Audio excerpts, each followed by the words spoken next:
அவங்களுக்கு நிறைய எடிட்ஸ் பண்ணியிருக்கேன். ஃபோட்டோஸ், வீடியோஸ் அந்த மாதிரி நிறைய எடிட்ஸ் பண்ணியிருக்கேன். போஸ்ட் போட்டிருக்கேன். வீட்டில் அடியெல்லாம் வாங்கியிருக்கேன் பயங்கரமாக.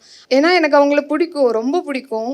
பார்க்க ஒன் டைம் ட்ரை பண்ணேன், ஆனால் நடக்கலை. லாஸ்ட் டைம் கலாட்டா சேனல்லேருந்து மீட்டிங் அரேஞ்ச் பண்ணியிருந்தாங்க, அப்போக்கும் ட்ரை பண்ணேன், நடக்கலை. ஸோ இப்போ வந்திருக்கேன். மேபி